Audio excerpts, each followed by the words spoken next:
जय जिनेन्द्र। आज हम सैनिक चरित्र का पार्ट 14 चालू कर रहे हैं। मंगलम भगवान वीरो मंगलम गौतमो गणी मंगलम कुंद कुंदाध्यो जैन धर्मोस्तु मंगलम सर्व मंगल मांगल्यम सर्व कल्याण कारकम प्रधानम सर्वधर्मानम जैनम जयतु शासनम।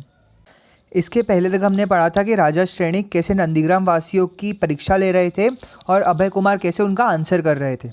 आज का टॉपिक चल रहा है खैर की लकड़ी की परीक्षा।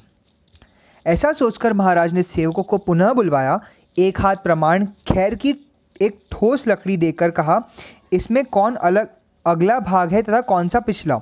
नंदीग्राम के विप्रों के पास ले जाओ एवं उनसे अविलंब उत्तर देने के लिए कह देना, अन्यथा वे नंदीग्राम से हटा दिए जाएंगे। महाराज की आज्ञा सुनकर राजसेवक खैर की वह ठोस लकड़ी लेकर नंदीग्राम गया। विप्रों को खैर की लकड़ी देकर महाराज ने शर्त तथा पूर्ण नहीं करने पर ग्राम से निष्कासन का दंड का भय दिखलाया। नंदीग्राम के विप्र समझ गए कि अब सब शर्तों से भले ही बचे, किंतु इससे बचना मुश्किल है। वे तत्काल अपने हितैषी अभय कुमार के पास गए। खैर की लकड़ी देकर कहा, हे कृपालु, इस बार महाराज की शर्त बड़ी विचित्र है। यह खैर की लकड़ी है। महाराज ने इस लकड़ी में अगला एवं पिछला भाग पूछा है। इसमें हम लोग की बुद्धि काम नहीं देती, अतः इस संकट से आप ही हमारी रक्षा कर सकते हैं, नहीं तो भविष्य में हम लोगों का इस नंदीग्राम में रहना असंभव हो जाएगा। अभय कुमार ने खैर की लकड़ी ले ली तथा उन लोगों से यह कहा, मैं शीघ्र ही उसका उपाय बतला देता हूँ। अभय कुमार एक ताल पर गए, जल में खैर की लकड़ी डाल दी। खैर की लकड़ी जल में गिरते ही अपना अग्रिम भाग आगे कर तैरने लगी, जिसे देखकर अभय कुमार ने निश्चय कर लिया कि लकड़ी का अगला भाग कौन सा है एवं पिछला भाग कौन है। इस प्रकार लकड़ी के अगले एवं पिछले भाग का निर्णय कर अभय कुमार ने एक विप्र के हाथ वह खैर की लकड़ी महाराज श्रेणिक के पास भेज दी। विप्र ने खैर की लकड़ी महाराज श्रेणिक के सामने रखकर उसके अगले एवं पिछले भाग का चिन्ह बतलाया। महाराज लकड़ी देखकर नंदीग्राम के विप्रों के ऊपर अत्यंत क्रोधित होकर मन में सोचने लगे कि यह नंदीग्राम के विप्रों को दोषी सिद्ध करने के लिए मैंने जितनी कठिन शर्तें लगाई थी वे सबकी सब पूरी हो गई। वहाँ के विप्र अत्यंत मेधावी प्रतीत होते हैं। अब किसी अन्य कठिन उपाय से काम लेना चाहिए, जिससे कि वे दोषी हुए बिना न बचे। इस प्रकार अपने मन में विचार कर महाराज ने किसी सेवक द्वारा तिल भेजकर नंदीग्राम के विप्रों से उतना ही तिल देने की आज्ञा दी, अन्यथा ग्राम से समस्त विप्रों को निष्कासित होना पड़ेगा। सेवक तिल लेकर वहां गया एवं उतना ही तेल देने के लिए महाराज की आज्ञा सुनाई। असफल होने पर ग्राम छोड़ने की आज्ञा होगी। सेवक से तिल लेकर विप्र अभय कुमार के पास सीधे आए। तिल के बराबर तेल देने की बात कही। वे हाथ जोड़कर प्रार्थना करने लगे कि इस बार उनकी रक्षा कैसे होगी। विप्रों को इस प्रकार घबराया हुआ देखकर अभय कुमार ने एक दर्पण मंगाकर उस पर तिल बिछा दिए एवं उन लोगों से तेल निकालने के लिए कहा। तिलों से तेल निकलवाकर विप्र ले आए।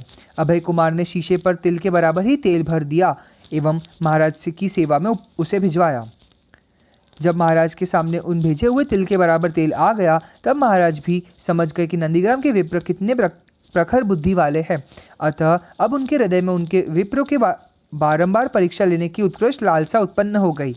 महाराज ने नंदीग्राम वासियों के समीप भोजन के योग्य दुग्ध भेजने की आज्ञा दी, किंतु दुग्ध के विषय में यह शर्त लगा दी कि वह गाय, भैंस, बकरी इत्यादि का न हो, यानी चौपाई से लेकर 2 पाई तक का दुग्ध न हो तथा नारियल आदि पदार्थों का भी दुग्ध न हो। साथ ही दुग्ध का परिमाण अधिक से अधिक हो, स्वादिष्ट तथा मिष्ट हो। सेवक के मुख से इस प्रकार की अनोखा दुग्ध भेजने की आज्ञा सुनकर नंदीग्राम के ब्राह्मण चिंता सागर में डूबने उतरने लगे। वे ब्राह्मण कहने लगे, महाराज ने इस बार पुनः विचित्र आज्ञा दी है। इससे यही लगता है कि उनके हृदय में हमारे उन्मूल का विचार बैठ चुका है, नहीं तो वे इस प्रकार का असंभव पूर्ण आज्ञा नहीं देते। मित्रों, इस बार बड़ी विकट समस्या है। वे दौड़े दौड़े अभय कुमार के पास आए एवं विनीत स्वर में कहने लगे, हे दीन रक्षक, इस बार पुनः महाराज की विचित्र आज्ञा आई है। इससे ज्ञात होता है कि महाराज हम लोगों को इस नंदीग्राम से नहीं रहने देंगे। अब केवल आपका ही अवलंबन है। इस प्रकार कहकर उन्होंने महाराज की आज्ञा कह सुनाई। अभय कुमार ने दृढ़ता के साथ कहा, इसमें घबराने की कौन सी बात है। विप्रों ने एक ही स्वर में कहा, हे दीन बंधु, हम लोग इस प्रकार का दुग्ध कहाँ से पाएंगे, जैसी महाराज की आज्ञा है। महाराज ने दुग्ध नहीं मांगा है, वरन हमारे शरीर का रक्त ही अप्रोक्ष में मांगा है। इस प्रकार कहकर विप्र चिंतित हो उठे। अभय कुमार ने विप्रों को चिंतित देखकर आश्वासन देकर कहा, हे विप्रो, पशुओं के अतिरिक्त अन्य वस्तु से दुग्ध निकलवा कर मैं महाराज के पास भेज देता हूँ। तुम सब निश्चिंत रहो। ऐसा कहकर उन्होंने धान की हरे बाले मंगवा कर उनसे दुग्ध निकलवा कर घड़ों में भरकर महाराज के पास भिजवा दिया। महाराज श्रेणिक के सामने नंदीग्राम के से आए हुए दुग्ध के घड़े रख दिए गए। जब महाराज ने देखा कि उक्त ग्राम के विप्रों ने उनकी आज्ञा का पालन कर दिया है, तब उनके आश्चर्य की सीमा न रही। वे कुछ चिंतित होकर मन में विचारने लगे, नंदीग्राम के विप्र भी साहस के पुतले हैं। वे कितने बुद्धिमान हैं कि मेरी समस्त आज्ञाओं को पूर्ण करने में सदा तत्पर रहते हैं। उनकी बुद्धि की बलिहारी है। मेरी आज्ञा पहुँचते ही वे उसका पालन कर देते हैं। उन्हें सोचने समझने तक की आवश्यकता नहीं पड़ती। अतः उनकी परीक्षा आमने सामने ली जाए, जिससे सत्यासत्य का निर्णय सहज में ही हो जाएगा, अन्यथा उनकी कलई अवश्य खुल जाएगी। महाराज ने अपने सेवक से कहा, तुम लोग तत्काल जाकर नंदीग्राम के विप्रों से कह दो कि वह मेरे सामने एक मुर्गा लाकर लड़ावे, नहीं तो नंदीग्राम छोड़कर अन्यत्र कहीं चले जावे। सेवक ने नंदीग्राम जाकर वहाँ के विप्रों से कहा, हे विप्रो, महाराज ने आज्ञा दी है कि नंदीग्राम के विप्र मेरे सामने एक मुर्गे को लेकर लड़ावे, नहीं तो नंदीग्राम उनसे शीघ्र ही खाली करा लिया जाएगा। महाराज की ऐसी आज्ञा सुनकर विप्र बहुत घबराए। उनके शरीर में काटो तो खून नहीं। अभय कुमार के पास जाकर वे विप्र फिर गिड़गिड़ाकर कहने लगे, हे महाराज, अब तक तो किसी प्रकार से प्राण रक्षा हो रही थी, अब हमारे सामने कठिन समस्या उपस्थित हो गई है। पहले महाराज आज्ञा पालन करने का हुक्म दिया करते थे, किंतु इस बार आप अपने सामने परीक्षा लेने की ठानी है। हे दयानिधान, महाराज का हुक्म दिया, महाराज के सन्मुख जाते हुए हमारी आत्मा काँप रही है। अभय कुमार ने कहा, बतलाओ तो सही, बात क्या है, या यो भी भय के मारे मरे जा रहे हो? विप्रो ने कहा, महाराज ने अपने सामने एक मुर्गा लड़ाने की आज्ञा दी है, किंतु हमारी समझ में यह बात नहीं आती कि एक मुर्गे को अकेले कैसे लड़ाया जाए। विप्रो की बात सुनकर अभय कुमार ने कहा, एक छोटी सी बात के लिए इतने घबराहट? हे द्विजगण, आप लोग शीघ्र ही महाराज के पास जाकर एक मुर्गे की लड़ाई दिखला दो।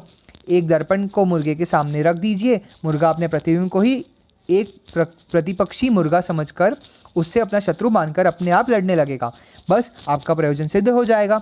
महाराज भी आप लोगों पर प्रसन्न हो जाएंगे। नंदीग्राम के द्विजगण ने हृदय में संतोष हुआ। वे एक मुर्गा लेकर महाराज के निकट पहुँचे। महाराज को नमस्कार कर एक तरफ मुर्गा छोड़ दिया तथा दूसरी तरफ एक दर्पण रख दिया।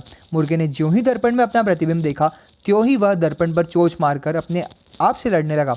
मुर्गे को अपने आप से लड़ते देखकर महाराज आश्चर्य प्रकट करने लगे।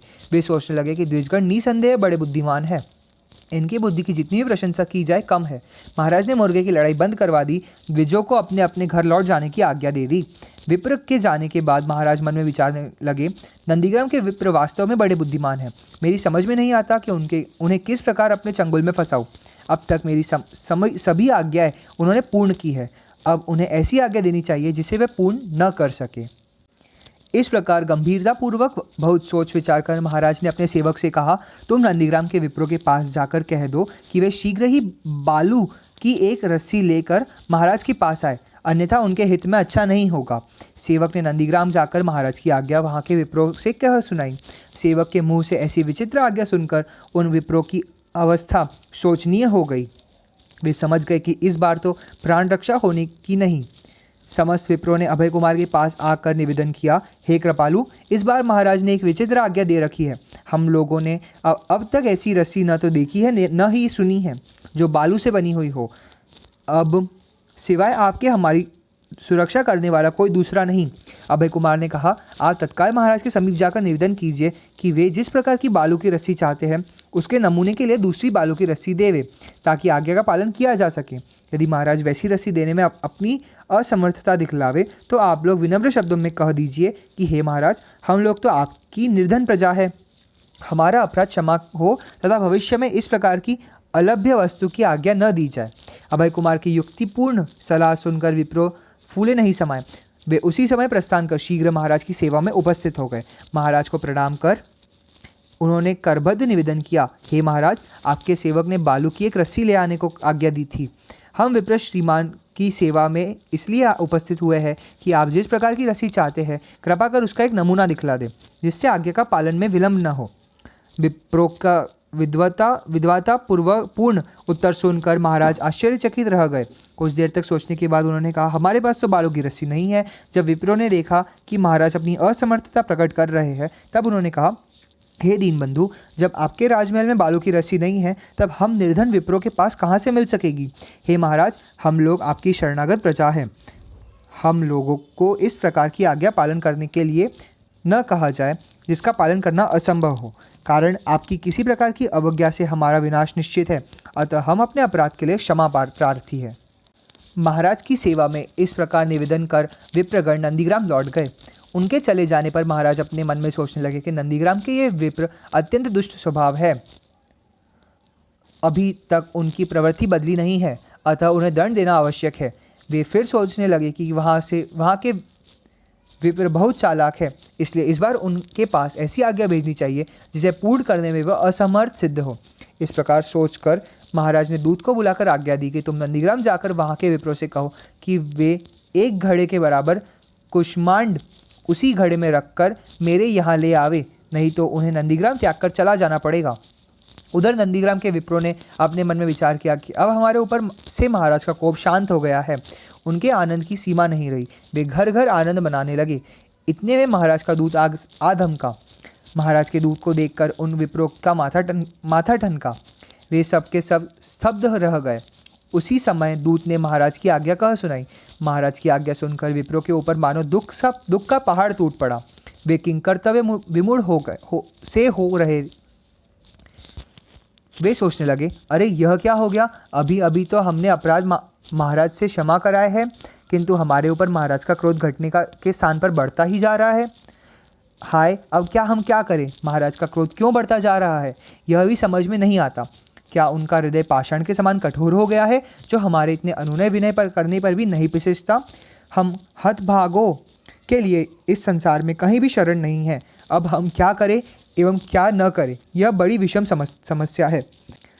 इस प्रकार द्विविधाग्रस्त होकर नंदीग्राम के विप्र अभय कुमार के पास आकर कहने लगे, हे कुमार, आप वीरों में अग्रणी हैं, आपके अतिरिक्त भला कौन हमारी रक्षा कर सकता है? पुनः हमारे ऊपर महाराज की क्रोधारूपी ज्वाला धड़क पड़ी है। आज हम अनाज से हो रहे हैं। हम डूब रहे प्राणियों के एकमात्र रक्षक आप ही हैं। अतः हे दयावान, आप हमें अपनी शरण में लीजिए, हमारी विपत्ति का निवारण कीजिए। इस समय हमारी समस्या पर्वताकार हो रही है, आप व्रज बनकर उनका नाश कीजिए। हे दीन बंधु, लोक में जिस प्रकार समुद्र अपनी गंभीरता के लिए, हिमालय पर्वत अपनी अचलता के लिए, रवि अपनी प्रताप के लिए, देवेंद्र स्वामित्व के लिए, चंद्रमा शीतलता के लिए, मर्यादा पुरुषोत्तम समवाय प्रियता के लिए एवं कामदेव अपने सौंदर्य के लिए प्रसिद्ध है, उसी प्रकार आप अपनी नम्रता, विद्वता तथा बुद्धिमता के लिए प्रसिद्ध हो रहे हैं। हे स्वामी, आप हमारे कष्ट दूर कीजिए, हम चिंता में घुले जा रहे हैं। अब तक आपने हमारी रक्षा कर जिस योग्यता का परिचय दिया है, हम असहाय उसकी समुचित प्रशंसा भला क्या ही कर सकते हैं। अब आप ही हमारे संकटपूर्ण जीवन के एकमात्र अवलंबन हैं। हम आपकी शरण में आए हैं, रक्षा करना आपका काम है। आपके समान अन्य कोई हितकारी त्रिभुवन में हमें नहीं दिखलाई देता। इतने में राज सैनिकों ने जामुन के वृक्ष के नीचे आकर उस पर चढ़े हुए बालकों से जामुन के फल चखने के लिए मांगे। सैनिकों के भय से समस्त बालकगण स्तब्ध थे, किसी ने उत्तर नहीं दिया। अभय कुमार ने अपने मन में विचार किया कि इन सैनिकों को छकाकर ही जामुन के फल देना चाहिए। ऐसा सोचकर उसने कहा, हे वीरो, तुम जितने चाहो उतने फल खा सकते हो, किंतु पहले यह तो बतलाओ कि तुम शीतल फल खाना चाहते हो या उष्ण फल। तत्काल कहो कि किस फल की अभिलाषा है। अभय कुमार के इस प्रकार आश्चर्यजनक प्रश्न पूछने पर राज सैनिकों की बुद्धि उनका संग छोड़ गई। वे सोचने लगे कि क्या उत्तर दे। सब आपस में सलाह करने लगे। आश्चर्य है कि एक वृक्ष में दो प्रकार के फल कैसे संभव है, शीतल एवं उष्ण? क्या ऐसा होना संभव है? अब तक हमने जीवन में इस प्रकार के फल नहीं चखे। परस्पर परामर्श करने पर भी वे निश्चय नहीं कर सके कि इस बालक से क्या कहा जाए। अंत में उन्होंने यह निश्चय किया कि वह एक ही वृक्ष की डाली में दो प्रकार के फल लगना असंभव होता है। ज्ञात होता है कि यह बालक उनसे मनोविनोद कर रहा हो, अतः इसे भी छकाना चाहिए। ऐसा सोचकर उन्होंने अभय कुमार से जामुन के उष्ण फल खाने की अपनी इच्छा प्रकट की। अभय कुमार ने जामुन के कुछ फल तोड़कर उन्हें परस्पर घर्षित कर भूमि पर बिछी तप्त बालू का राशि में पटक दिया। उसने कहा, देखो उष्ण फल पड़े हैं, उन्हें खाकर अपनी क्षुधा की तृप्ति कर लो। अभय कुमार के वचन सुनकर राज सैनिक वहाँ गए जहाँ जामुन के फल बालू में पड़े हुए थे। सैनिक फल उठाकर मुंह से फूंकने लगे। इतने में अभय कुमार ने हंसकर कहा, वीर सैनिकों, बड़े ध्यान से फल फूंकना, क्योंकि वे फल इतने उष्ण है कि तुम्हारी दाढ़ी मूंछ तक जल जाने की संभावना है, अतः सावधानी से फल को फूंकना। अभय कुमार के व्यंग भरे शब्दों ने बाणों का काम किया। समस्त राज सैनिकों ने अपनी मूर्खता पर लज्जित होकर अपना शीश नत कर लिया। सैनिक एक दूसरे का मुख देखने लगे। उनकी वाणी मूक सी हो गई। अंत में उन सैनिकों ने अपने मन में यह निश्चय किया कि यह कुमार अत्यंत बुद्धिमान प्रतीत होता है। इसके रूप गुण एवं बुद्धिमत्ता पूर्वक वचन सुन से प्रतीत होता है कि इसी ने महाराज सैनिक के समस्त प्रश्नों का विद्वतापूर्वक समाधान किया है। इसकी भव्य मुखाकृति से राजसी तेज प्रकट हो रहा है। इसकी बुद्धिमत्ता से यही सिद्ध होता है कि यह किसी प्रतापी राजा का पुत्र है। अन्य बालकों की तुलना में इसके मुखमंडल पर प्रतिभा की आभा अधिक है। इसके आचरण, रूप तथा वाणी से राजसी अधिकार का तेज प्रकट हो रहा है। इसके समक्ष प्रतिभाशाली कोई अन्य बालक दिखलाई नहीं देता। इसके ललाट की आभा, अंग प्रत्यंग की शोभा तथा विमुग्धकारी वाणी से यही सिद्ध होता है कि यह कोई राजपुत्र है। इसमें द्विज कुमार के लक्षण नहीं है। इसी उपहो में सैनिक पड़े हुए थे कि इतने में किसी ने आकर बतलाया कि ये महाराज सैनिक के पुत्र राजकुमार अभय कुमार है।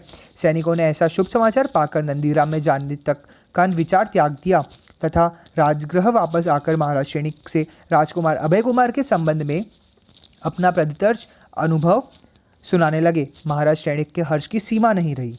उनका हृदय भी प्रिय पुत्र अभय कुमार की का कुशल समाचार सुनकर गदगद हो गया। अपने प्रिय पुत्र की बुद्धिमत्ता पर प्रसन्न होकर वे सोचने लगे, मेरा अनुमान सत्य ही निकला। यह अभय कुमार सरीखे बुद्धिमान राजकुमार का ही आश्चर्यजनक प्रतिभा थी, जिसने मेरे विकट प्रश्नों की युक्तिपूर्वक उत्तर देकर अपनी बुद्धिमत्ता की पराकाष्ठा प्रकट की। मेरे हृदय में प्रारंभ से ही यह शंका हो रही थी कि ये भोजन भट्ट ब्राह्मण मेरे कठिन प्रश्नों का उत्तर कैसे देते हैं। सहयोग से उनके मध्य में कोई अन्य बुद्धिमान पुरुष अवश्य विद्यमान है, जिसने अपनी आश्चर्यजनक मेघा से सबको ही छका दिया है। अतः ऐसे बुद्धिमान पुत्र को शीघ्र ही यहाँ बुलवाना चाहिए। नेक्स्ट टॉपिक है, महाराज ने अभय कुमार के आगमन की आज्ञा दी। ये आगे पढ़ेंगे कल। या वाणी के ज्ञान से सूझे लोकालोक, सो वाणी मस्तक धरो सदा देत हूँ धोख। हे जिन वाणी भारती तो हे जपो दिन रैन, जो तेरा शरण आ गए सो पावे सुख चैन। 9 बार नमोकार मंत्र का जाप।